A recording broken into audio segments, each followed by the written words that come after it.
Wah. It is Tuesday morning. You know what that means. It is sports card hobby news time. Stick around.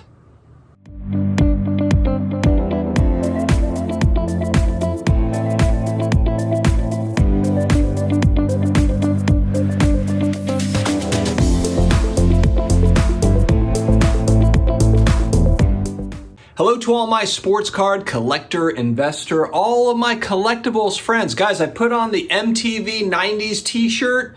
I'm ready to roll. I've got my nostalgia kicking. It is Tuesday morning. I hope that everybody is doing really good this week. We're just trying to get through. We're trying to get this week started. Going to start with a couple of housekeeping items. First off, I'm going to be a part of Hobbypalooza, which is going to be a multi-day event, kind of like a precursor, like a virtual show, precursor to the national, put on by a lot of different content creators. Mike at Bench Clear, Baseball Collector, invited me. Thank you so much, Mike. I'm excited to be a part of it.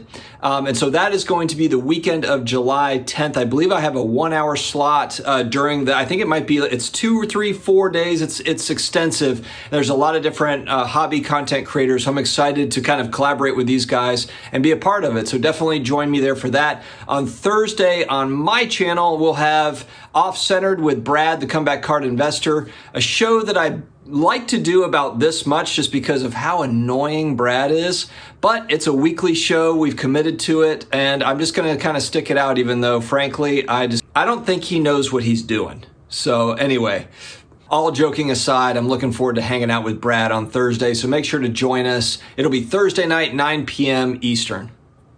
Before we get started, guys, I have to say thank you to today's video sponsor. As many of you probably know, a lot of high-end collectibles have become very expensive. The prices have been going up over the last year especially, and as much as I would like to own some of these items, it's just not possible. I don't have the means.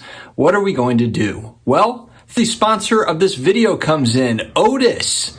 Otis is a platform offering over 100 rare collectibles to choose from, including sports cards, video games, graded comic books, rare sneakers, with new assets coming out every week. I actually bought into a Michael Jordan red PMG numbered out of 100 here recently. I was excited to get in on that one.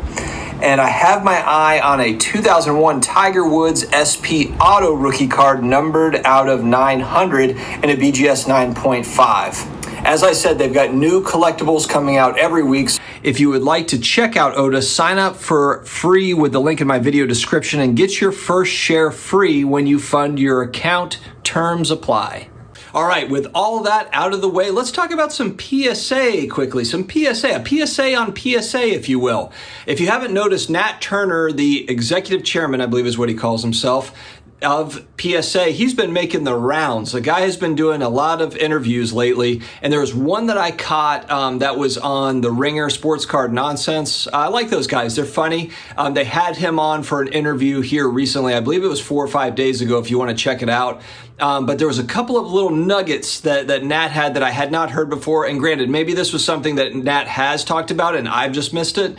But it was essentially that more than 50% of the cards that they are grading right now, they are taking an image of the front and the back. And that's something that they want to do. I think moving forward, they would like 100% of the cards to have that image front and back and for it to be attached. I believe that once you kind of get the cards graded, that this will be attached to their website. I believe that's what he said. And he said it's something they haven't advertised in a big way. It's something they're kind of slowly rolling out, but it should be live. So if you are somebody that just got PSA cards graded, check this out and see if this is a thing. It might not, and like I said, they're doing it for about half the cards now, and eventually I think they'll get it to where they're taking front and back pictures of all of them that they are currently grading, which I think is a good idea. And Nat had said, and he hasn't been shy about this at all, that they are trying to work, kind of slow down the cracking slabs bit that happens in the hobby. And he said he wants the public to be confident enough in their grades to not do that. And so they're trying to kind of pay attention, kind of have a fingerprint, if you will,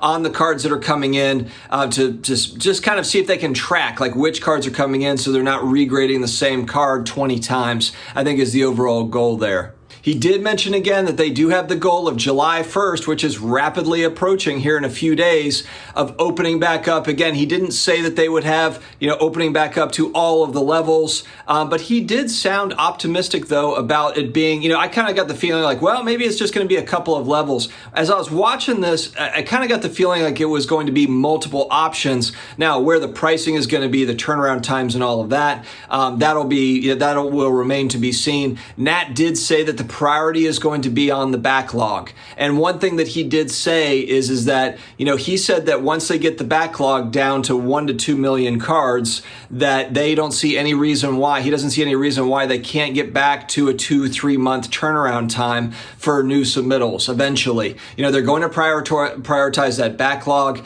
try to get that down over grading new cards. But they're chunking away at it. They're chunking away at it, and they're getting to a point where they look to be able to open in July as expected. What will that mean for the hobby? I'm excited about this, and I'm not a buy raw graded person, but I think it's important for PSA to be open for the hobby. With PSA and BGS kind of at a screeching halt to get caught up, I just think that's a big part of the hobby that's missing right now. I don't think it's having a positive effect on pricing in general. Now, is it everything with pricing? No, it's not. It's not everything, of course not. But it is one important variable, in my opinion. I think that once the grading companies get a little bit more of a manageable pace, and they can reopen and there's grading happening again on new cards, I think that's a positive, kind of us moving in the right direction as a hobby. All right, a little tweet that might only interest me, Darren Ravel, a guy I like to follow. I don't necessarily agree with really a lot of what he says. Some of his takes to me are way off. Some of them are right on. But this one, he always shares kind of little nuggets, little tidbits that I like.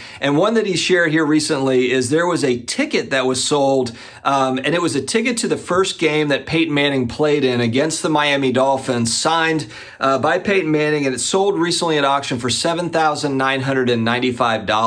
Which of course is a huge sum of money for a ticket.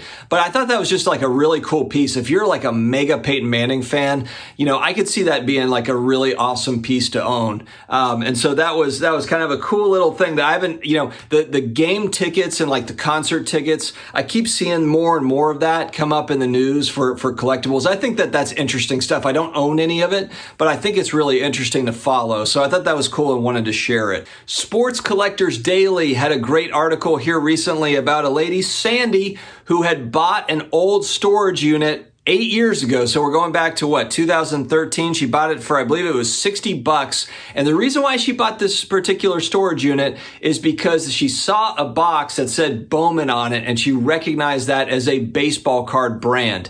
And so she bought this storage unit, and it turns out that a 2009 Bowman Chrome Draft Mike Trout auto card was in that box. And so look, I mean, if you're looking at a PSA 9 or a 10, you're talking about tens of thousands of dollars. She, according to the article, she got into it. She did get it graded by PSA. It came back in 8, which right now sits at about $9,000-$10,000. Still huge money for this PSA 8 of an important Mike Trout card. And so apparently, according to the article, Sandy is going to hold. She is hodling the Mike Trout draft auto. I thought that was kind of cool. Just a cool story. I like these types of finds because, and the reason why I like it is because, of course, we've talked about it. I'm from the junk wax era of cards, where usually these stories of these collections from the 80s, 90s, whatever, it's just a lot of paper. It's a lot of cardboard. It's a lot of junk that you can't really do anything with. It's not worth anything. And so I really like following these types of stories where they actually do find a nugget. They find a gem, a diamond in the rough, if you will. So I thought that was cool. So congratulations to Sandy. She's going to hold on to the card and we'll see what happens with it. And if I know, man, it came back in 8. If she had just gotten a 9 or a 10, you're talking about some pretty huge money. So congrats to Sandy. Hope that she holds on to that one and enjoys it. All right, guys, we are wrapping up. We are about 30 days from the National. I'm very excited to go there, do some networking, meet some new people, as well as meet up with people that I've already met with, whether it be content creators or maybe it be viewers or collectors or whoever that it is. I'm really excited to go to the National.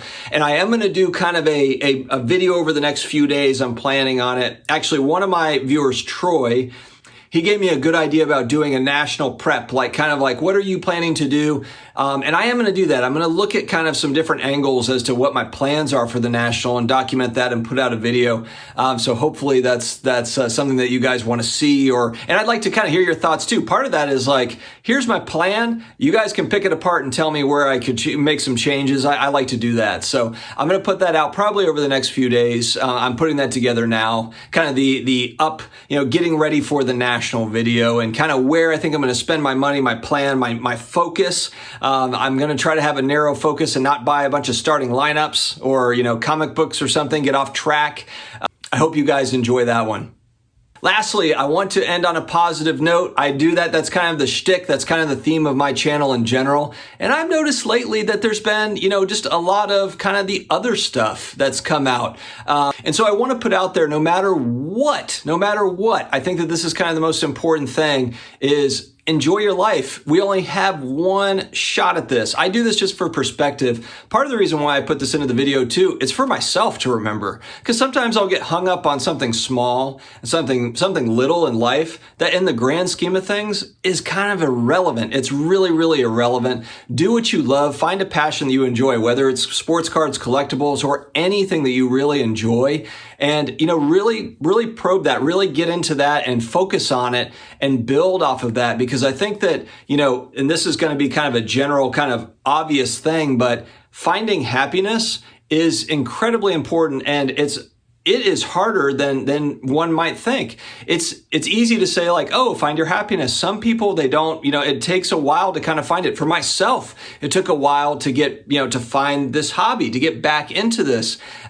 Look, I was away from the hobby for 25 years, and a little over 3 years ago, beginning of 2018, I got back into this and comic books, and it's brought me all sorts of joy that I was missing. And I'm really excited to be back in it. And I'm thankful for it. And I'm thankful for the community that it represents. I'm thankful for the people that I've met. I'm thankful for you all for watching this channel and caring about, some idiot talking about cards on the internet. Never thought that would be like this. So I appreciate all of you. I want you to know that. And, the community is really everything with this. I mean, yes, of course, I love cards and I love comics, but I really like talking to other people about what they like to collect, what they like to buy, what they like to sell, and all the different, whether it be comic books, characters, all the different ththings that they like. I've had people reach out to me about starting lineups. Everyone laughs at me about buying starting lineups. I like starting lineups. I've got the nostalgia factor from having them as a kid, and it's back, and so I'm really, really enjoying this, and I hope that you are too, because I think that is really critical. When the enjoyment goes away, then it's it shouldn't be a chore. The hobby shouldn't be a chore. It should be enjoyable. We all have a lot to be thankful for. So no matter what you're going through, what I'm going through, whatever we're going through, we've got this, and we've got this togetherness that we have. So again, thank you guys very much for watching. And remember, stay awesome. I'll talk to you again later.